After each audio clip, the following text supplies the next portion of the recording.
Hello everyone. वैसे student जो खासकर एमयू जाम में एंट्रेंस एग्जाम देने वाले हैं, जहाँ कहीं भी अगर पॉलिटी सेक्शन से अगर सवाल आपके करते हैं, वीडियो ऑब्वियसली आपको हेल्प में करेंगी ये वीडियो। और दूसरा ये कि बहुत जल्द जो है पॉलिटी से बाकी जो जैसे सिलेबस या पार्ट को जैसे रीजनिंग हो गया, इंग्लिश हो गया, उस पर कवर किया जाएगा। अभी बस एक दो लेक्चर और जो होगा वो उसमें भी पॉलिटी करा देंगे। मेरे ख्याल से इतना सफिशिएंट है। और मैं आपको एक आइडिया दे दूंगा कि पॉलिटी में कहाँ कहाँ से पूछा जा सकता है। चलिए चलते हैं क्वेश्चन नंबर 21 पे। इससे मैंने 20 क्वेश्चन तक किया था। कह which of the following provision of the constitution came into force from 26 नवंबर 1949। इनमें से कौन सा ऐसा प्रोविजन थे जो कि 26 नवंबर 1949 से फुल फोर्स के साथ आया था।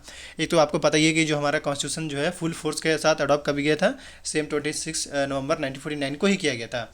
चलिए अब अगर हम बात करें 21 का, तो इसका जो करेक्ट आंसर होगा दैट इज, जिसमें तीनों आया था, मतलब provision related to citizenship, elections और प्रोविजन रिलेटेड टू पार्लियामेंट, ये तीनों चीज़ें उसमें ऐड हो गया था।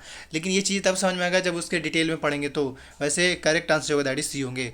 अब आते हैं नेक्स्ट क्वेश्चन पे। अगला क्वेश्चन कह रहा है when of the following act gave representation to Indian for the first time in legislature. मतलब कब इंडियन लोगों को लेजिस्लेचर में पार्टिसिपेट करने का मौका मिला था फर्स्ट टाइम। तो 22 का करेक्ट आंसर जो होगा दैट इज आपका government of India act 1935। Government of 1909 में आपका सेपरेट इलेक्टोरेट की बात किया गया था। और सेपरेट इलेक्टोरेट की बात करें तो जिसको पार्लियामेंट्री फॉर्म के नाम से भी जानते हैं। नेक्स्ट क्वेश्चन पे आते हैं। कह रहा है crown took the government of India into odd on hands by, किस एक्ट के तहत ले गए थे। मतलब पहले आपको पता है कि कंपनी रूल था, देन उसके बाद जो है फिर क्रॉन रूल अडॉप्ट कर लिया गया। ये कब हुआ था बेसिकली, ये आपके गवर्नमेंट ऑफ इंडिया 1858 को हुआ था। 1858 के बाद हमारे देश में क्रॉनशिप रूल लागू हो गया था। नेक्स्ट क्वेश्चन पे आते हैं। कह रहा है consider the following statement the Indian constitution is. हमारा इंडियन कॉन्स्टिट्यूशन किस टाइप का, ऑब्वियसली ये रिटन कॉन्स्टिट्यूशन है। तो 23 का करेक्ट आंसर जो होगा यहाँ पे दैट इज आपका बी जो होगा आपका वो करेक्ट आंसर होगा। चलते हैं नेक्स्ट क्वेश्चन पे। कह रहा है the Indian constitution establish secular state meaning. Secular state का मतलब क्या है, बड़ा सिंपल आपको बताना है। तो इसके जो करेक्ट आंसर होंगे दैट इज आपका फर्स्ट भी होगा स्टेट ट्रीट और रिलीजियस इक्वली, ये भी सच है। दूसरा ये freedom of faith and worship is allot to the people, ये भी सही है। और the state make no discrimination on the basis of religion, ये तीनों ऑप्शन सही है। मतलब जो डी होगा वो आपका करेक्ट आंसर होगा। नेक्स्ट क्वेश्चन पे आते हैं। अगला क्वेश्चन का the nationalist demand for the constituent assembly was for the first time considered by British government through indirectly and with reservation. So इसका जो करेक्ट आंसर हो अगस्त ऑफर में ही डिमांड किया गया था सेपरेट ये कॉन्स्टिट्यूएंट असेंबली को लेकर। अब आते हैं अगले क्वेश्चन पे। नेक्स्ट क्वेश्चन हमारा कर which of the following was adopted from Maurya dynasty in the emblem of government of India. मतलब मौर्य डायनेस्टी से हमें किस चीज़ को अडॉप्ट किया गया है गवर्नमेंट ऑफ इंडिया जो हमारा कॉन्स्टिट्यूशन है उसमें, या एम्बलम में अगर बात करें तो बहुत मस्त अच्छा क्वेश्चन यूँ कह सकते हैं क्योंकि इस टाइप का क्वेश्चन पूछा जाता है। तो इसका जो करेक्ट आंसर होगा दैट इज 4 लाइन्स को वहाँ से अडॉप्ट किया गया है। बाकी आते हैं नेक्स्ट क्वेश्चन पे। अगला क्वेश्चन यहाँ पे कह रहा है कि office of the governor general of India was created by. मतलब हमारे गवर्नर जनरल ऑफ इंडिया का ऑफिस जो क्रिएटेड किया किस एक्ट के थ्रू क्रिएटेड किया गया था। तो इसका करेक्ट आंसर होगा दैट इज चार्टर एक्ट 1833 का लेकर। नेक्स्ट क्वेश्चन पे आते हैं। कर who among the following is known as the father of Indian constitution. आपको पता ही होगा फादर ऑफ इंडियन कॉन्स्टिट्यूशन किनको कहा जाता है। करेक्ट आंसर आपका ये होंगे doctor BR Ambedkar. Next question पे आते हैं। कर when did mister Attlee prime minister of England announce the transfer of power to the Indians. मतलब कब उन्होंने अनाउंस किया था कि जो भी पावर्स है वो अब इंडियन लोगों को दिया जाए, बल्कि इस समय इंडिपेंडेंस मिला था। तो इसका जो करेक्ट आंसर होगा आपका जून 1948 को। अब चलते हैं नेक्स्ट क्वेश्चन पे। अगला क्वेश्चन कह रहा है who propose preamble before the drafting committee of the constitution. मतलब ड्राफ्टिंग कमेटी तैयार होने से पहले प्रियम्बल को किसने प्रपोज किया था वो आपको बताना है।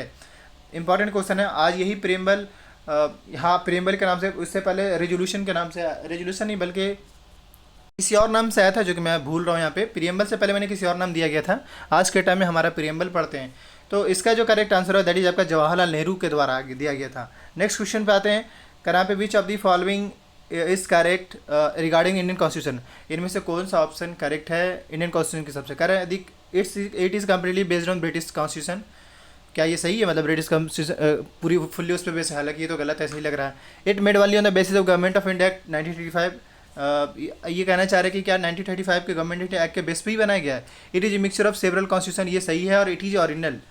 तो 32 का करेक्ट आंसर जो होगा यहाँ पे दैट इज आपका सी होंगे। मिक्सर है, बाकी ये सब जो है इनका मतलब इनमें से लिया गया, लेकिन सिर्फ इसमें से नहीं लिया गया बल्कि इन सबका मिक्सचर रहा है। अब आते हैं अगले क्वेश्चन पे। कह रहा है government of India act 1935 vested the residuary power in the. तो 33 का करेक्ट आंसर जो होगा यहाँ पे हमारा दैट इज़ गवर्नर जनरल। क्या बोला है 35 के, उसी से ही तो गवर्नर जनरल का पोस्ट लिया गया था, तो डी जो होगा वो इसके करेक्ट आंसर होंगे। नेक्स्ट क्वेश्चन पे चलते हैं अब। कह रहा है the amendment procedure laid down in the constitution of India on the pattern of, मतलब किस पैटर्न पे अमेंडमेंट का जो प्रोसीजर है हमारे कॉन्स्टिट्यूशन में लिया गया है।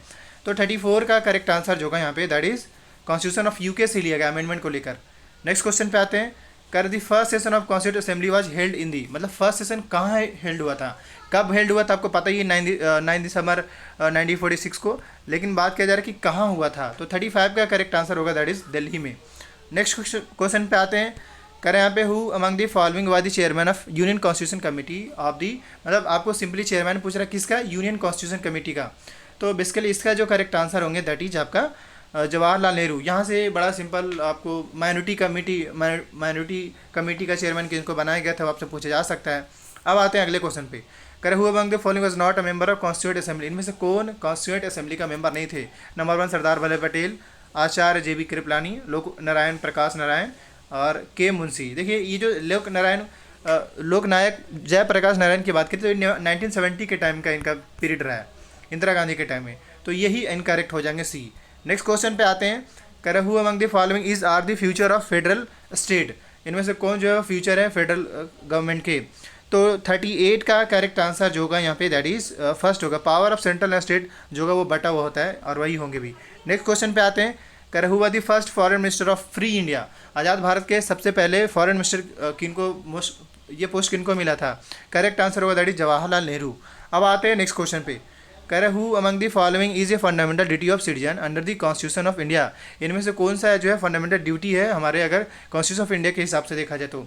करेक्ट आंसर जो होंगे यहाँ पे that is to defend the country and render national service when called ups and downs, तो सी जो होगा वो करेक्ट आंसर होगा। नेक्स्ट क्वेश्चन करे the first effort of at drafting dominance status constitution India was set up, मतलब ये कि dominance status को लेकर सबसे पहले कब ये एफर्ट लगाया था। बेसिकली इनिशियली में है ना हमारा कंप्लीट इंडिपेंडेंस की बात नहीं किया था, बेसिकली इनिशियल में जो है वो डोमिनेंस स्टेटस की बात किया था और मेरे ख्याल से ये 1928 में पंडित जवाहरलाल नेहरू के फादर मोतीलाल नेहरू के द्वारा ये रिकमेंडेशन किया गया था कि क्यों ना हम इंडिया को डोमिनेंट स्टेटस का दर्जा दिया है। ये किस के थ्रू हुआ था। तो 41 का correct answer that is Simon commission जो 1928 में था, उसमें ये बात किया गया था। आज के लिए इतना ही। ऑब्वियसली ये वीडियो काफ़ी हेल्प करेगा, लेकिन इस वीडियो को या इस क्वेश्चन को अलग अलग तरीके से सोचेंगे तब अच्छा समझ में आएगा। जैसे फर्स्ट राउंड टेबल कब हुआ था, मेरे ख्याल से 1930 में हुआ था। मॉर्लेमेंटो रिफॉर्म हो गया 1909 में आया था। इस तरीके से मॉन्टेस्क्यू चेम्सफोर्ड रिफॉर्म जो है वो 1919 में मेरे ख्याल से आया था। तो इस तरीके से आप देख लेंगे तो आपको बहुत हेल्प मिल जाएगा। बाकी जिस ऑप्शन के हिसाब से आप चल सकते हैं कोई बड़ी चीज़ नहीं है। अब जैसे ये आपको जवाहरलाल नेहरू के बारे में पता ही है, कुछ सवाल ऐसे होते हैं। क्वेश्चन और आपको बताना चाहेंगे इंपॉर्टेंट है। Idea of constitution of India was first of all given by, मतलब सबसे पहले किसके मन में ये आइडिया आया था कॉन्स्टिट्यूशन को लेकर। 4 ऑप्शन है, Mahatma Gandhi ji, doctor BR Ambedkar, Jawaharlal Nehru and M N. Roy. आपको पता ही है एम.एन. रॉय जो होंगे ये इनके माइंड में सबसे पहले आइडिया आया था। और हमारा जो कॉन्स्टिट्यूशन उसका एडवाइजर किनको बनाया गया था, तो वो बनाया गया था B.N. रॉय को। ये थोड़ा कन्फ्यूजन होता है B.N. रॉय M.N. रॉय में। B.N. रॉय को कॉन्स्टिट्यूशनल एडवाइजर बनाया गया था और जिनके मन में सबसे पहले कॉन्स्टिट्यूशन को लेकर आइडिया था वो थे आपके M.N. रॉय। ये इंपॉर्टेंट है, आप पूछा जाता है, आप देख लीजिएगा। नेशनल फ्लैग को लेकर देख लीजिएगा, सत्यमेव जयते को लेकर, ये सारी चीज़ें देख लीजिएगा। बाकी आने वाले जो भी अपडेट आता है उसको लेकर अपडेटेड रहने के लिए चैनल को सब्सक्राइब कर लीजिएगा। Thank you.